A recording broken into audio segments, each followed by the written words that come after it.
Good afternoon, everyone. My name is Karen Cooley and I am chairing today's session with Siobhán. Siobhán O'Sullivan is from the PDST. She's a business teacher and has contacted the PDST, and she's going to talk today about online resources for active and inclusive learning.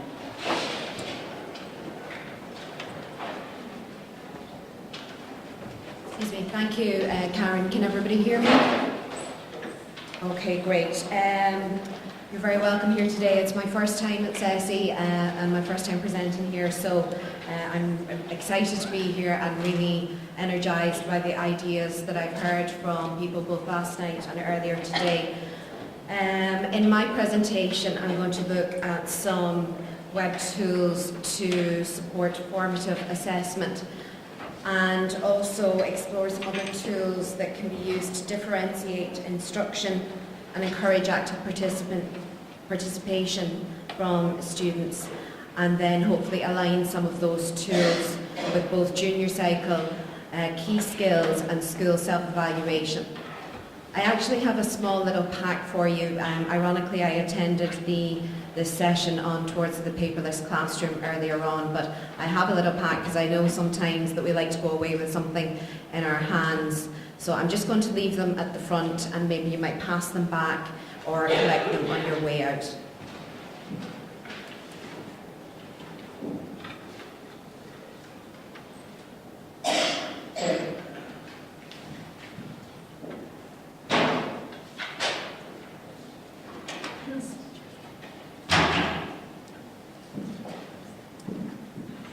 So for the tools that I'm demonstrating with you today, I have I have manuals that are available that align them with key skills and with the new junior cycle.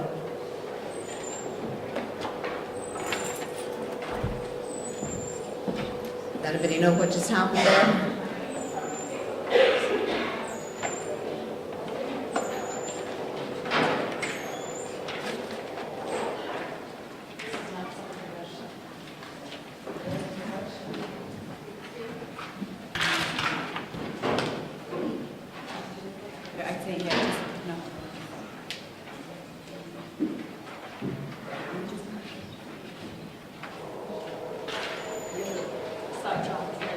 Apologies, folks. I think that was my fault.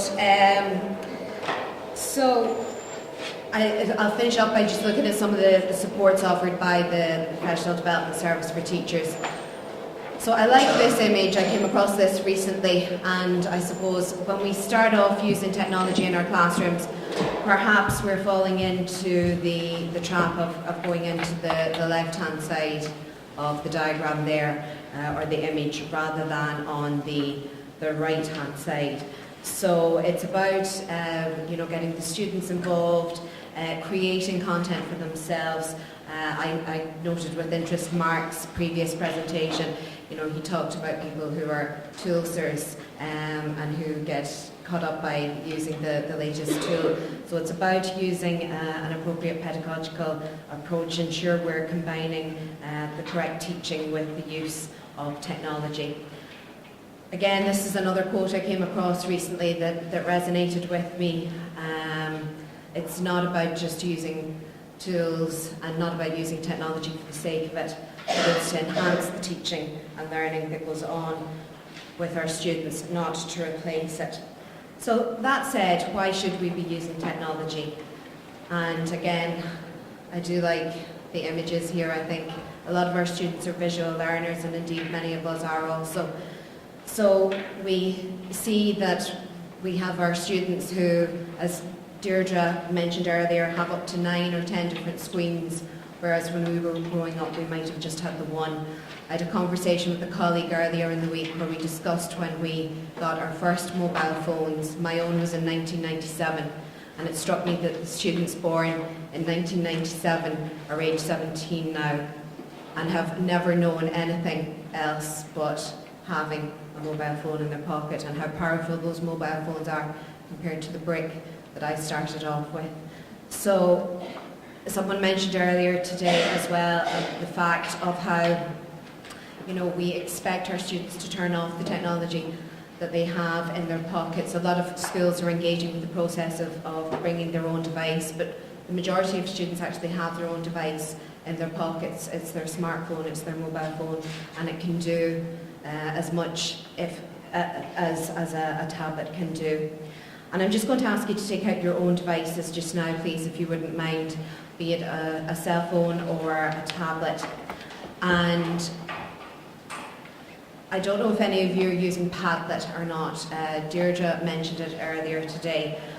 So I have a Padlet set up, and that's the URL of it, okay, padlet.com/wall/CESI 2014.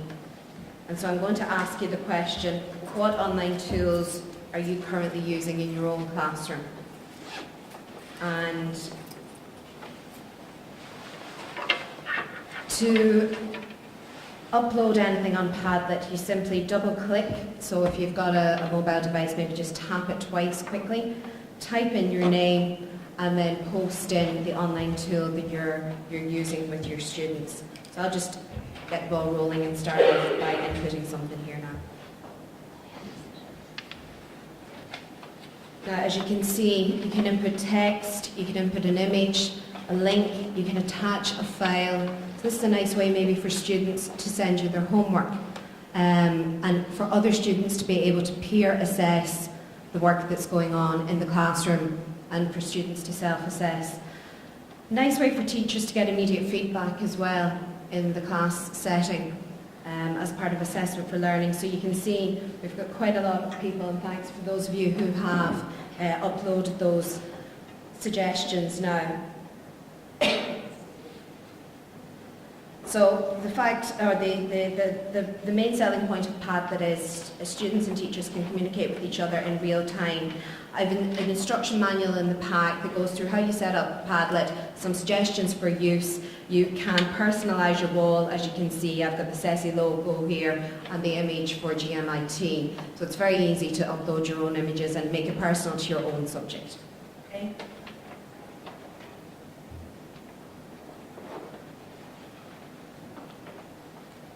All right, another tool that I quite like for formative assessment is called Kahoot.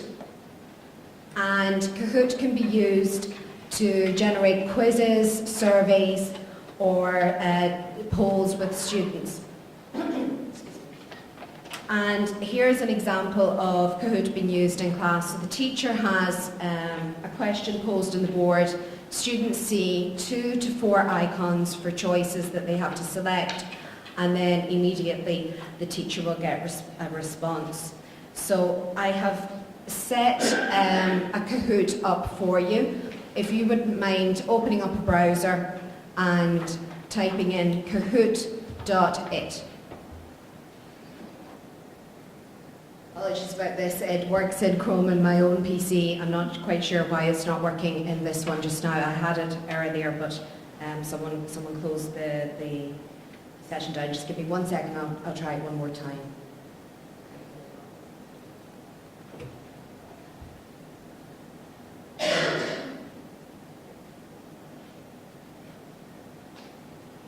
Okay, do you all have a session open now? It's saying wait to launch your PIN. Okay, so just give it a second now and your PIN will come up in a moment. Okay, so it's 6553. If you could enter that now, and then it will prompt you to enter a nickname. So your first name will suffice, or even just an initial. So here we have a lot of people joining, which is great. So I'm going to start the quiz now.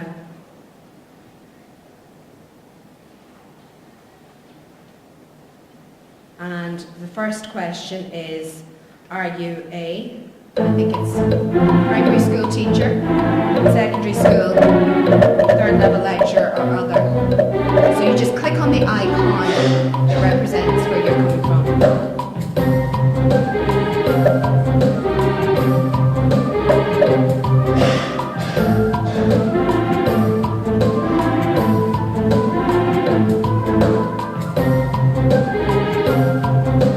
And after the 30 seconds, I'll get the feedback now. And I see that the majority of people in the room here are secondary school teachers. Okay, so it's instant feedback for students. Now you can set, I had 30 seconds there, which was probably a little bit long. You can reduce that or increase that as you wish. Okay, so the next question is, have you used Padlet before today? So it's going to be a simple yes or no for this one.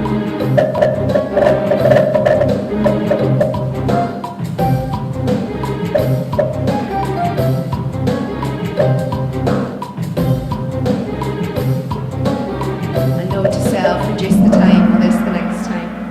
And we had the majority of people saying no. And again, same question now is going to be for Kahoot. Had you used Kahoot before today?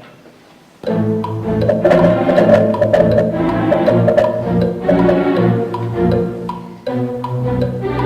nice thing about this is both students and teachers can create quizzes or polls. And all students who have access to their own device can submit their answers.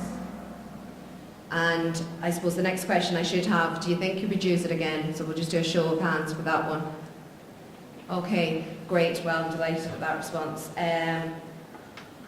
Do any of you use traffic lighting as an assessment for learning strategy? Red for, I don't understand this, green for, I'm very confident about this, I can teach it to somebody else, and yellow for, I'm a little unsure.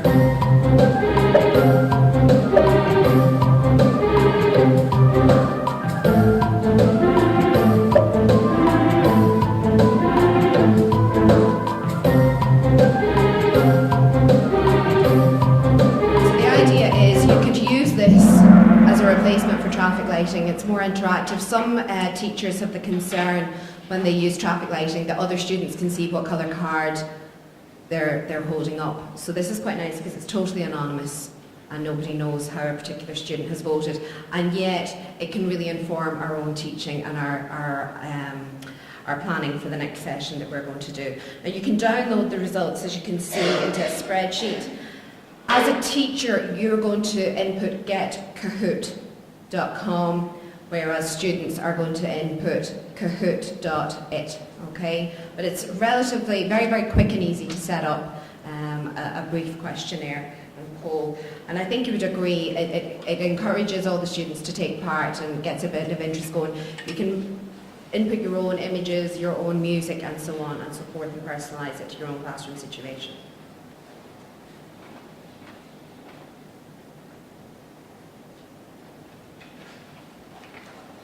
Okay, Study Stack is a tool that I'm going to demonstrate to you that is really suitable for adapting teaching to different learning styles and different intelligences. Has anybody used Study Stack before? Okay, great.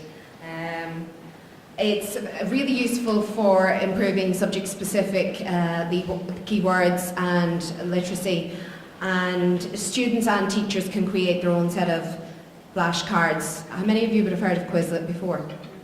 Okay, so similar to Quizlet, but with actually a little bit more functionality. I've some stacks already set up for some of the business subjects, that's my own background, but there will be others set up in other subject areas over the coming weeks and months. So a tip would be to maybe use this as a homework assignment. Some teachers that I've been working with have given students a week to create a set of flashcards, one chapter per student, and at the end of the week the entire junior cycle course or leaving cycle course is summarised for them. There's a lot of fun activities that can improve student literacy and subject content knowledge. So I'm just going to click on this and I'm going to input some that I've already created.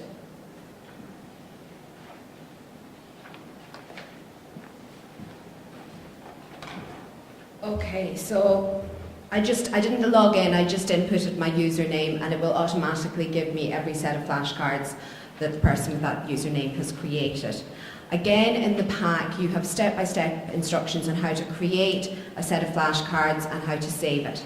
So you can see at the most basic you have the term and the definition, and you can put it into the correct or the incorrect stack as appropriate. I'm just going to fly through this for time purposes. So the idea is the student reads the term or the definition, they check if they had the correct response or not, and then input it into the correct stack. And at the end of the session, the student will get percent of how many they got correct and how many they had incorrect and how long it took them to fill that in. If you click on the next item there, you've got a set of matching exercises. Once you enter in the terms and definitions once, all of these games are automatically generated for you. So there's not a lot of work involved for either yourself or for the students. You can see as I click on the wrong answer, it will not match, okay? So it means students can play around with it and see if they've got the right answer or not. There's a nice hangman game where students can play this. I know it's something, when I was in school full time, students used to have the refrain, particularly on a Friday afternoon, can we play hangman, miss? So this is one that's quite nice because it's subject specific. I'm going to get this one wrong now. Maybe not. Okay, so you get the idea. Okay. This is quite a nice one on Scramble. It's a bit like the Scrabble tiles that you would get, and the students have to rearrange the tiles into the correct order, so that's very nice for improving literacy and improving spelling. Okay, Animoto. Has anybody come across Animoto before? Okay, super. So our students prefer processing digital images as opposed to static text, and Animoto is a tool that can really facilitate this. This is an example of a short video that was created on enterprise skills and characteristics in the business area. Okay, sorry, it's just taking a while to load. Now, I've shared all the links with you, be it the manuals, there's soft copies of the manuals, and I also have soft copies of my presentation as well, and all the hyperlinks are included there. So if I can't get this working in the next 10 seconds, you can try it out yourselves at home. I also have a range of Animotos that have been created by students and teachers in Ireland across a wide range of subject areas, okay? And this is shared on a Google document with you all. And if you are using Animoto yourself, and I know some of you are, feel free to share any Animotos that you or your students have created. If I could just ask you to put in the subject, the topic, and the URL to the video itself, and it'd be really nice to have a bank of resources that have been generated by students and teachers in Ireland. Okay, just to finish off, some of the supports offered by ourselves in PDST, we're available to come into your schools if you would like some support in your staff room for a staff meeting, or just with a core group of teachers. We're more than happy to do that. The services we offer are completely free, and we're delighted to come in and support you in whatever way we can. We have a range of spring and autumn workshops that are going on. The information is on our website on the post-primary page, and there's also a version for primary too. We have some courses on iPads taking place in local education centres, and myself and one of my colleagues just spent 2 days this week training the tutors for those courses, and a finer bunch of individuals you could hope to meet. So those training courses are going to go ahead all throughout the country in all the different education centres. So I would ask you to call your local education centre or contact them and ask them for the dates for those. And finally, of course, we have the superb services offered by the PTST Technology and Education team. And if you click on the training icon, you will see the range of online courses, local courses that are taking place. Just some thoughts to finish up with. My idea is that all of your students will be creating these resources, not you creating the resources for your students. And I'm reminded of that quote, you know, what is a school?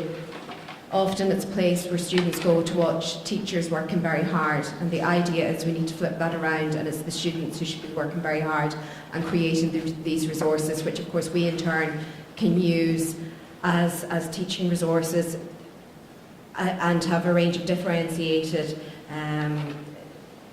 packs to support our students. Again, just another quote to back that up. If the students are going home, or the teachers I should say, are going home more tired than the students, then the wrong people are doing the work. Final thought, I came across this image recently. This is us at the start of the year. and this is us at the end of the school year.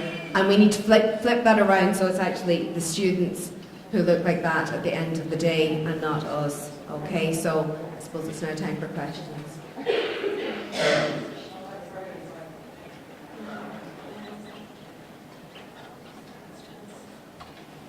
we're just raising the next one. Doing the presentation, everybody's online, and it's now lunchtime, which is